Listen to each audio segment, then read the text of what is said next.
Dans cette vidéo, nous allons voir comment on peut vérifier qu'un arbre binaire est complet.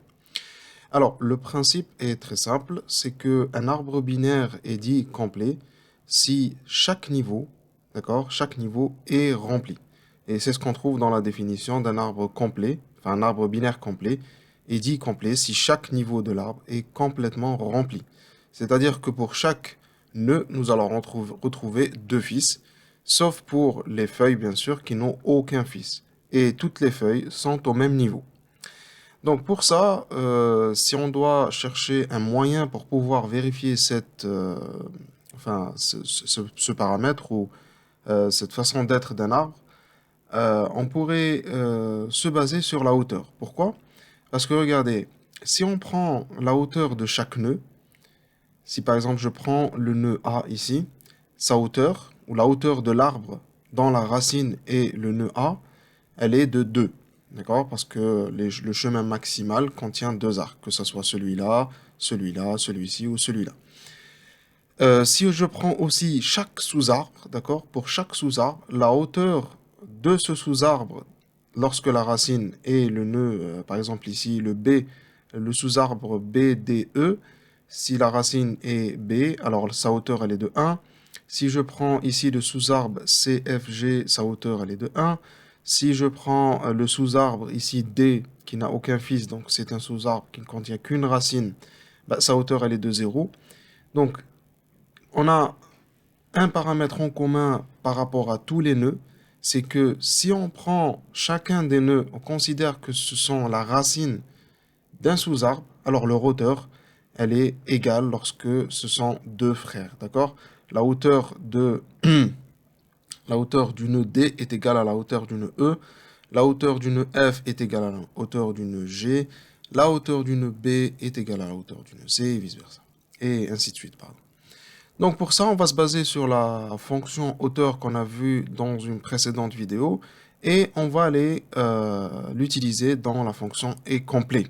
Alors dans la fonction est complet, ce que je vais retrouver, c'est que en premier lieu, je vais utiliser ceci comme étant un arrêt, une condition d'arrêt. If racine est égale à nul, alors return true.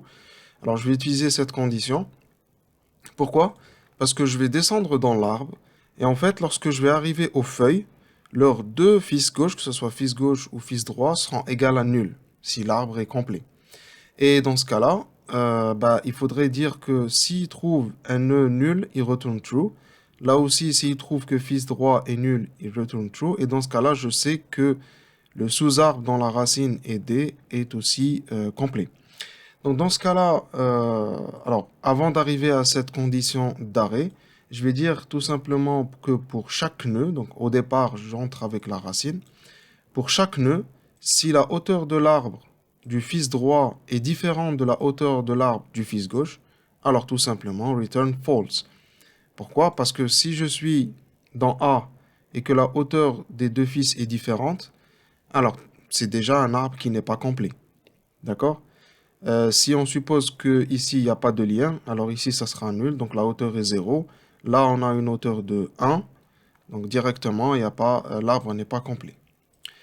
Et sinon, donc lorsqu'on entre ici, une fois qu'on a trouvé que la hauteur des deux sous-arbres représentés par le fils gauche et le fils droit ont la même hauteur, il faut aller aussi vérifier la hauteur des sous-arbres qui sont définis par leur propre fils. C'est-à-dire qu'on va, si toutefois cette condition n'est pas vérifiée, on a donc la même hauteur à droite et à gauche, on va aller aussi vérifier et complet de racine flèche fils droit et complet de racine flèche fils gauche. Et dans ce cas-là, cette condition cet appel doit retourner true et celui-ci doit aussi retourner true pour avoir true dans les deux cas. Et cet appel et cet appel, ce qu'ils vont faire, c'est qu'ils vont descendre à chaque fois en plus bas jusqu'à arriver aux feuilles. Et lorsqu'ils arriveront aux feuilles, si ils n'ont pas bien sûr de fils droit et fils gauche, ils vont retourner true. Et dans ce cas-là, on va pouvoir comparer. Donc, si on prend cet arbre qui est complet, on voit directement comment fonctionne la fonction.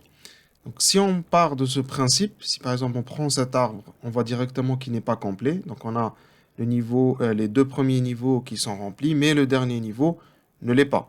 D'accord? C'est par ailleurs un arbre parfait, mais qui n'est pas complet, hein. Voilà, je vous laisse revenir vers la vidéo sur l'arbre parfait. Alors ici, on parle d'arbre complet, c'est-à-dire qu'on veut que tous les niveaux soient remplis. Donc la fonction ici, lorsqu'elle va venir vérifier pour A, pour le nœud racine, on va voir que la hauteur du sous-arbre gauche et la hauteur du sous-arbre droit sont égaux. Par exemple, la hauteur de ce sous-arbre, elle est de 1, la hauteur de ce sous-arbre, elle est aussi égale à 1. Donc ici, il n'y a pas de souci. Donc la fonction va aller se rappeler sur le fils droit et le fils gauche. Alors lorsqu'on va appeler ici sur le fils droit et le fils gauche, on va trouver 1, donc pareil. Et lorsqu'on va rappeler une troisième fois, par exemple pour ce sous-arbre, la hauteur de D elle est de 0, la hauteur de E elle est de 0. Donc là, il n'y a pas de souci. Mais dans ce cas-là, à droite, on a la hauteur du nœud F qui est égale à 0. Mais ici, il n'y a pas du tout de fils. Donc, pardon, la hauteur de C, elle est égale à 1, mais la hauteur du nœud à droite n'est pas égale à 1. Dans ce cas-là, ben, la fonction va donc retourner false et on va avoir true et false. Et dans ce cas-là, ça sera bien sûr false. Je vous laisse aussi le code ici faire une pause et plutôt dérouler à la main pour pouvoir avoir une idée exacte de comment fonctionne cette fonction. Donc on peut tester cette fonction, on va aller dans notre main. Donc on repart sur cet arbre de cet exemple-là, plutôt celui-ci, voilà. Donc celui-ci, donc normalement il doit nous dire que c'est complet. On va lancer et on voit bien que l'arbre est bien complet. Donc il suffit de changer, donc on va faire cet arbre-là, donc on va enlever le lien qu'il y a entre C et G. Donc on va dire que C n'a plus de fils droit. Et dans ce cas-là, eh bien automatiquement, il nous dit que l'arbre n'est pas complet. Voilà. Tout simplement. Donc on voit dans cette fonction comment on peut facilement utiliser la récursivité pour tester si un arbre est complet ou pas. Une autre manière de dire si un arbre est complet ou pas, ben, c'est tout simplement aussi de voir la taille des sous-arbres. Donc si par exemple je pars de la racine ici et que je cherche la taille du sous-arbre gauche et la taille du sous-arbre droit, et si ces deux-là sont identiques, alors ça voudrait tout simplement dire que l'arbre est complet. Mais il faudrait que, ceci soit appliqué aussi aux deux fils. Il faudrait que la taille du sous-arbre gauche ici soit égale à la taille du sous-arbre droit ici. Il faudrait aussi que les fils de ces sous-arbres aient aussi la même taille. D'accord? Parce qu'il se peut qu'on ait, si par exemple on enlève le lien ici, et qu'on enlève le lien ici, on pourrait dire qu'on a la même taille du côté gauche et de la même taille du côté droit. Mais une fois qu'on descendrait plus bas, on verrait bien que la taille de la gauche et la taille de la droite du sous-arbre ici BDE ne serait plus la même. Et pareil de ce côté-là. Ok? Donc on pourrait tout simplement partir de cette fonction, celle qu'on vient de voir, et remplacer l'appel de la fonction hauteur par l'appel de la fonction taille. Ok? Par la fonction taille arbre. Donc taille arbre, elle calcule tout simplement le nombre de nœuds qu'il y a dans un arbre ou dans un sous-arbre. Le tout est de lui donner la racine de l'arbre ou du sous-arbre en question. Et c'est exactement la même, on remplace simplement les appels ici. Taille arbre au lieu de hauteur arbre, hauteur arbre. D'accord? Et on pourrait retester avec le main. Donc je reviens ici, donc j'appelle est complet 2 et non pas est complet 1. Là, il me dit que c'est complet parce que j'ai l'arbre. Donc, il suffit d'enlever un nœud. Donc, je vais dire que C n'a plus de fils droit. Et dans ce cas-là, j'ai bien un arbre qui n'est pas complet. Voilà. C'est juste qu'avant, j'appelais tout simplement la première fonction.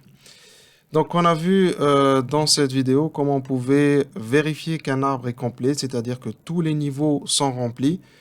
Avec pratiquement la même fonction. Alors, une fois en utilisant la hauteur de l'arbre et une fois en utilisant la taille de l'arbre. Et dans les deux cas, il fallait que la hauteur ou la taille soit la même pour fils gauche et fils droit.